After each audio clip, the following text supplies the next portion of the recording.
So I bought this filleting knife off of AliExpress for like $2, and to be honest, it's pretty good. It's got a really sharp blade.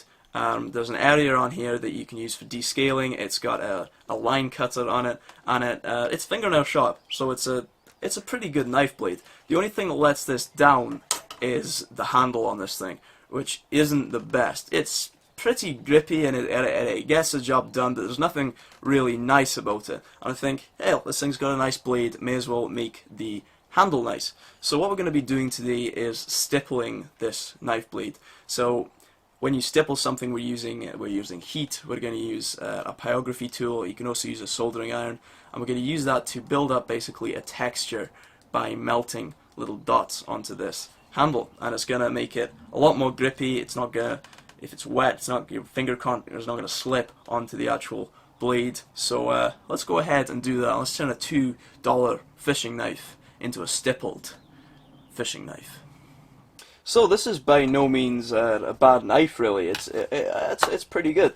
It's really durable. It's made out of this it's a really strong polymer that they make kayak rudders out of, and all these kind of things. So it's really sturdy. It actually works really well. This kind of clip system here seems to be a different kind of plastic. This clips over there and really holds it in place.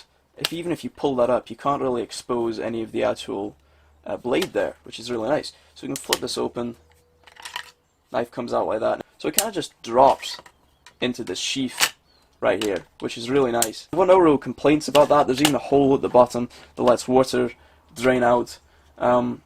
So yeah, so what we're going to be doing basically is, if we just remove the knife here, put the sheath to the side, we're just going to be building up some sort of stippling pattern, basically just where my fingers are going to be lying over this.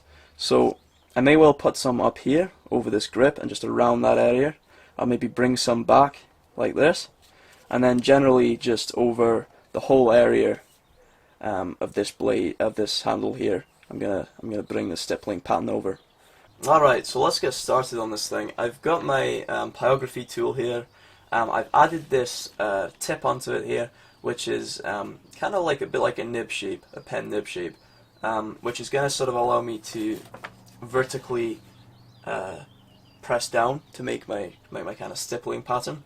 You could go with a flat, just a straight ended tip on there, but you need to have to be kind of working up a little bit more. So I just think this is a bit easier for me. It also just depends on what you've got on your soldering iron or your pyrography tool. You might have some kind of different accessories for it that you can use.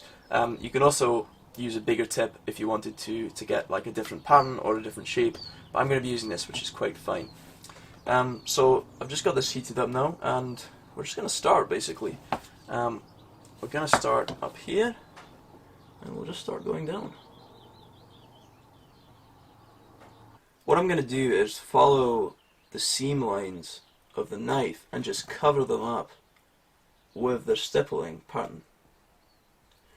I'm going to leave this at the top here, unstippled, and then just here at the front of the grip, at the thumb grip here, I'm going to put some stippling sort of just forward towards the blade end of this line here. So I'm going to stipple that, and that's going to look, I think, better than just stippling the entire thing.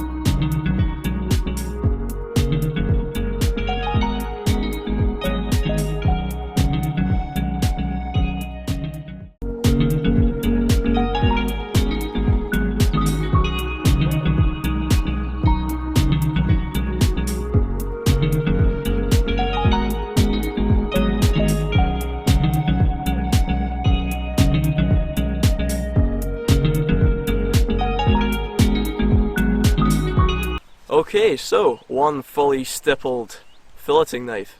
This came out really nicely, really happy with it. The stippled effect not only looks really cool, but just adds this really nice grip and feeling of quality to what really is a really cheap knife, but this will be something I'll be really happy to use now.